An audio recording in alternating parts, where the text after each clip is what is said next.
wabarakatuh. Pada hari ini kita akan sambung kembali subjek pendidikan kesihatan tahun 5, iaitu masih lagi unit 1.0 kesihatan diri dan reproduktif. Okey, tajuk masih lagi di bawah sistem reproduktif manusia. Kiranya kita sambung pembelajaran yang minggu lepas. Okey, so seterusnya objektif. Pada akhir pembelajaran, cikgu harapkan murid-murid dapat menyatakan sistem reproduktif lelaki dan perempuan, menerangkan sistem reproduktif lelaki dan perempuan, dan seterusnya menghubungkaitkan sistem reproduktif lelaki dan perempuan dengan asas kejadian manusia. Okey, ini adalah tiga objektif lah yang cikgu harapkan awak dapat capai pada pembelajaran pada hari ini. Okey, seterusnya kita pergi kepada nota halaman buku teks pada muka surat 74 dan 75. Okey, kalau awak tengok di sini dalam buku teks ni dia ada tunjukkan sistem reproduktif lelaki dan juga sistem reproduktif perempuan, yang mana kita dah tengok dalam video yang cikgu bagi link pada minggu lepas. Okey, hari ini kita tak nak tengok secara lanjut lah bahagian-bahagian sistem reproduktif ni, sebab minggu lepas kita dah belajar.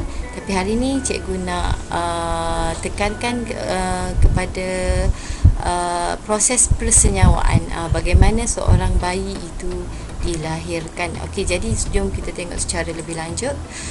Yang ini adalah pembelajaran pada minggu lepas, iaitu sistem reproduktif lelaki. Yang bahagian ini kita panggil testis, bahagian ni adalah zakar, dan seterusnya adalah skrotum. Skrotum ni adalah bahagian kulit yang melindungi testis lah. Okey, seterusnya kita tengok sistem reproduktif perempuan. Yang ini adalah ovari, seterusnya adalah faraj, dan yang seterusnya adalah uterus. Okey, so kita pergi lupa, yang satu lagi adalah tube fallopian. Okey, ini adalah fungsi bahagian-bahagian sistem reproduktif lelaki.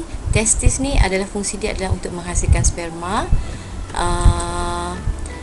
Zakar pula adalah untuk menyalurkan sperma kepada faraj. Skrotum pula adalah untuk menyimpan sperma.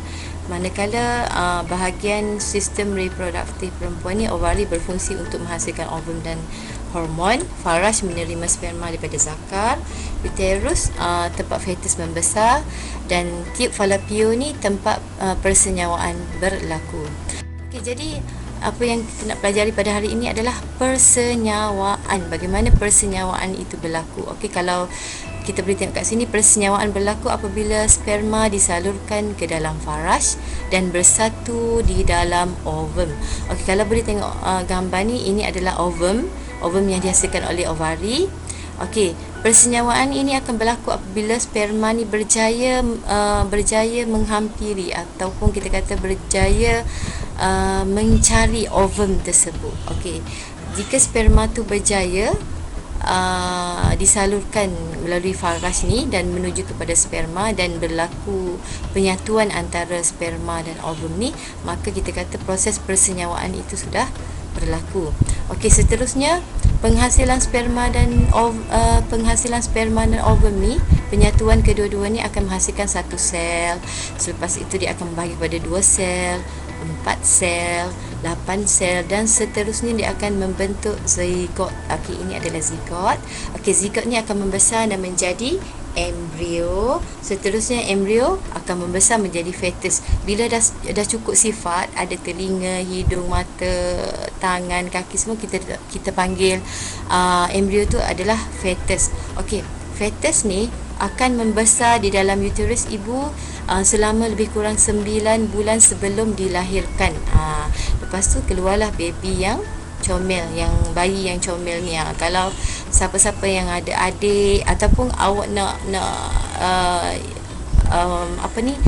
nak tahu macam mana sebenarnya awak ni dilahirkan, kejadian, proses kejadian yang berlaku sebelum awak dilahirkan, ini adalah prosesnya daripada sperma yang kecil bergabung dengan ovum, seterusnya dia membahagi menjadikan zigot akan menjadi fetus, dan fetus ni akan membesar di dalam uterus, dalam ni lah, dalam uterus ibu ni, dan seterusnya selepas 9 bulan dia akan dilahirkan sebagai bayi. Okey, seterusnya untuk tugasan pada hari ini, cikgu nak awak lakarkan proses yang berlaku, yang terjadi bermula daripada persenyawaan dan perubahan yang berlaku terhadap sperma dan ovum sehinggalah berlakunya kelahiran.